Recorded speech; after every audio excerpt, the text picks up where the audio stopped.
दोस्तों पुष्पा इम्पॉसिबल में आप लोग देख सकते हैं कि यहाँ पर जो ऋषभ है दोस्तों जब वो राशि के साथ यहाँ पर शूट पर आया होता है और काफी ज्यादा बदतमीजी कर लेता है तो दोस्तों राशि कहती है अरे ऋषभ क्या हो गया, ऐसा थोड़ी करते हैं, अब मुझे यहाँ पर शूट पूरा करना ही पड़ेगा।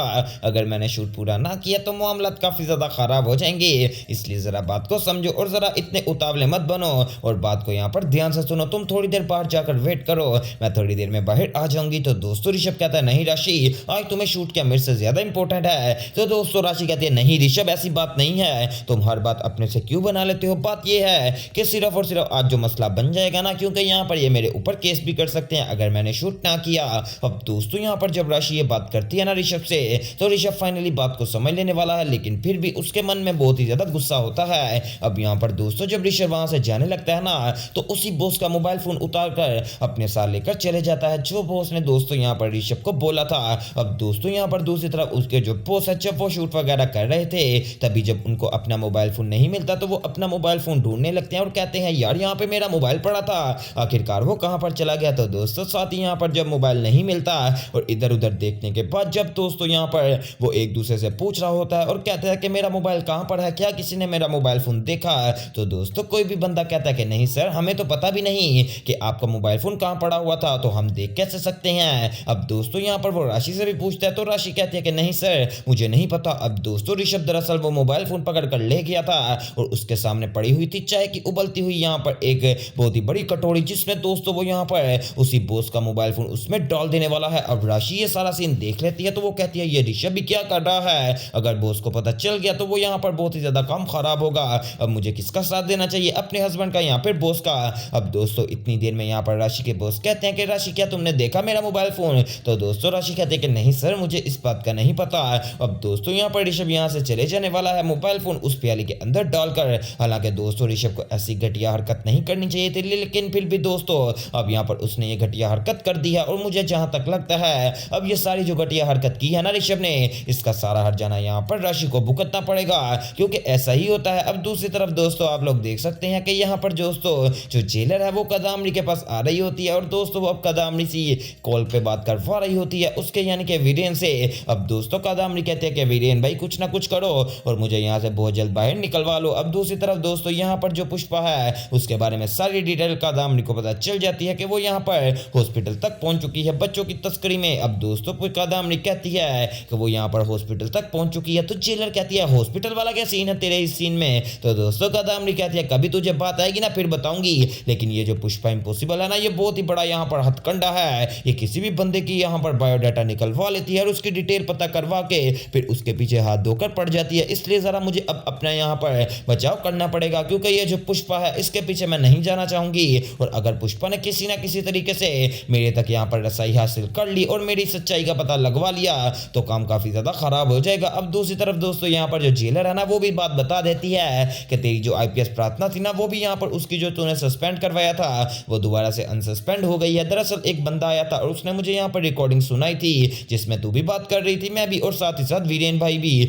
तो दोस्तों कदामनी कहती है कहीं ऐसा तो नहीं कि वो बंदा हमारी यहाँ पर रैकी कर रहा हो और पता करवाना चाहता हो कि आखिरकार हमारी जेल में क्या बात होती है। अब दोस्तों कदामनी उस जेलर से कहती है कि अब अगर दोबारा वो आएगा ना उसे आने देना बिला झिझक, मैं भी तो देखूं ऐसा कौन सा बंदा है। तो जेलर कहती है नहीं नहीं अब मैं आने नहीं दे सकती, क्योंकि इस तरीके से मेरी ड्यूटी का मसला बन सकता है और अगर मेरी ड्यूटी चली गई तो काम काफी ज्यादा खराब हो जाएंगे। इसलिए मैं तो सोच रही हूँ कि अब कोई भी 2 नंबर काम भी मैं यहाँ पर तुम्हारे साथ मिलकर नहीं करूंगी, क्योंकि अगर मैंने यहाँ पर मिलकर काम कर लिया और बाद में मैं पकड़ी गई तो मेरा हाल बहुत ही ज्यादा बुरा होगा। चल ठीक है अब मैं यहाँ से चलती हूँ। अब दोस्तों जेलर वहां से चले जाने वाली है और कदामनी सोचती है कि अब मैं ऐसा क्या करूं कि यहाँ पर जो तितली है वो भी मेरे पास आ जाए और आगे कोई भी यहाँ पर मजीद कम बढ़ ना सके।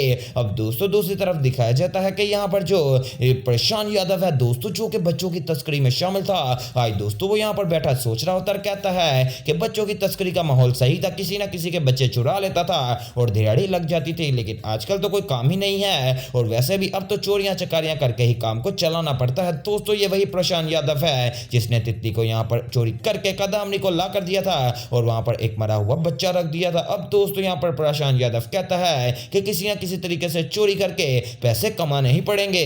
और दोस्तों वो यहाँ पर अब निकल जाने वाला है पैसों की किसी भी यहाँ पर आड़ में। अब दूसरी तरफ दोस्तों आप लोग देख सकते हैं कि यहाँ पर जो आईपीएस प्रार्थना है और साथ ही साथ दोस्तों यहाँ पर जो चिराग पटेल है, जब वो रोमांस कर लेते हैं तो दोस्तों चिराग यहाँ पर कहता है कि प्रार्थना तूने मुझे सरप्राइज दिया ना है ना, तो आज मैं तेरे लिए भी एक बहुत ही बढ़िया सरप्राइज लाया हूँ, चल जल्दी से आंखें बंद कर, तुझे मैं वो सरप्राइज दिखा देता हूँ। अब दोस्तों जब प्रार्थना आंखें बंद करती है ना तो यहाँ पर चिराग एक वो यानी कि वो पेपर वगैरह लेकर आ जाने वाला है और दोस्तों कहता है कि ये दे तेरा सस्पेंशन लेटर आया था ना, तो तेरे सस्पेंशन लेटर की जिसने कंप्लेन की थी उसने अपनी कंप्लेन वापस ले ली है और अब तो दोबारा से आईपीएस प्रार्थना पटेल बन चुकी है। दोस्तों जब यहाँ पर ये बात करता है ना चिराग, तो अब जो प्रार्थना है वो काफी ज्यादा खुश हो जाने वाली है कि फाइनली मैं आखिरकार दोबारा से आईपीएस प्रार्थना पटेल बन गई। और दोस्तों अब वो यहाँ पर गले लगा लेने वाली है चिराग पटेल को। अब दोस्तों दूसरी तरफ दिखाया जाता है कि यहाँ पर जो बखुदरा सेठ है ना दोस्तों, वो नीचे सब्जी खरीदने के लिए आ गया होता है और यहाँ पर सब्जी वाले से कहता है कि कल तूने मुझे यहाँ पर जो सब्जी दी थी वो खराब थी, आज मैं उसी पैसे के बदले तेरे से सब्जी लूंगा। तो वो बंदा कहता है अरे कोई बात नहीं सेठ जी, आप जितनी मर्जी सब्जी ले लो। अब दोस्तों बखुदरा सेठ वहां पर सब्जी वगैरह ले रहा होता है कि इतनी देर में प्रशांत यादव वहां पर भी पहुंच जाने वाला है और दोस्तों जब उसकी नजर यहाँ पर बखुदरा की जेब में पड़ती है जिसमें पैसे पड़े हुए थे, तो दोस्तों वो आकर यहाँ पर बखुदरा की जेब में हाथ डालने लगता है और दोस्तों बहुत ही ज्यादा सावधानी के साथ जब पैसे निकालने लगता है ना, तो बखुदरा दोस्तों उसको पकड़ लेने वाला है और कहता है कि तू कौन है जो कि यहाँ पर चोरियां चकारियां कर रहा था। तो दोस्तों प्रशांत यादव कहता है अरे भाई मुझे माफ कर दो, दरअसल मुझे खाने पीने के लिए कुछ नहीं मिल रहा था, तो मैंने सोचा कि ऐसे ही यहाँ पर तुम्हारे पैसे नजर आए और इन पैसों को निकाल लेता हूँ। तो दोस्तों बखुदरा कहता है अच्छा इसका मतलब ये है कि जब तेरे पास कुछ खाने को नहीं होगा तो तू चोरियां चकारियां करना शुरू कर देगा। तो दोस्तों प्रशांत यादव कहता है अरे भाई मुझे माफ कर दो, मैंने कहा ना। अब दोस्तों बखुदरा कहता है कि बखुदरा चाहता तो तुझे पुलिस के हाथों भी दे सकता था, लेकिन नहीं, जा जरा यहाँ पर चला जा यहाँ से और जाकर मेरी दुकान से कुछ चीज वगैरह खा ले। अब दोस्तों वहां से वो चले जाने वाला है प्रशांत यादव। और दूसरी तरफ दोस्तों अब जो पुष्पा इम्पॉसिबल है ना दोस्तों, वो दरअसल यहाँ पर जब बच्चे पैदा हुए थे ना उससे एक हफ्ते पहले की और एक हफ्ते बाद के सारे पेरेंट्स की यहाँ पर रिपोर्ट लेकर आ चुकी है, जो कि दोस्तों काफी ज्यादा रिपोर्ट बन चुकी है। और वो आकर दिलीप को कहती है कि ये देख अब यहाँ पर हम इन सब माता पिता से कॉन्टेक्ट करेंगे और इनसे पूछेंगे कि आखिरकार आप लोगों का क्या मसला चल रहा है और उनके माता पिता हमें लाजमी बताएंगे अगर इनका बच्चा वहां से गुम हुआ होगा, अगर बच्चा मिल गया तो इनको हम बच्चा भी वापस कर देंगे। दोस्तों वैसे पुष्पा इम्पॉसिबल की सोच तो काफी ज्यादा बढ़िया है। अब दूसरी तरफ दोस्तों यहाँ पर जब वो बंदा चले जाने वाला है प्रशांत यादव, कि दोस्तों इतनी देर में चोल में यहाँ पर कुछ बंदे आते हैं जो कि काफी ज्यादा खुशी मना रहे होते हैं। तो बखुदरा कहता है तुम लोग बेवकूफ तो नहीं हो, क्या कर रहे हो और इतनी खुशी किस बात की। तो दोस्तों वो कहते हैं कि हमारा भाई चिराग पटेल उसकी दोबारा से शादी हो चुकी है। तो दोस्तों बखुदरा कहता क्या दोबारा से शादी, क्या उनकी तो अभी डाइवोर्स होनी थी, तो ये शादी वाला सीन कहां से आ गया। तो दोस्तों सुशीला कहती है अरे यहाँ पर शुभ शुभ बोलिए। अब दोस्तों यहाँ पर इतनी देर में ऊपर से आ जाने वाले हैं चिराग और प्रार्थना। और दोस्तों चिराग और प्रार्थना जब नीचे आते हैं तो पुष्पा इम्पॉसिबल इन दोनों को एक साथ इकट्ठे खुश देखकर काफी ज्यादा शॉक्ड हो जाती है। वेल दोस्तों अब आने वाले एपिसोड्स देखना मिस मत कीजिएगा और इस तरह की मजीद अपडेट्स के लिए मेरे चैनल स्पाइसी एंटरटेनमेंट को सब्सक्राइब करें।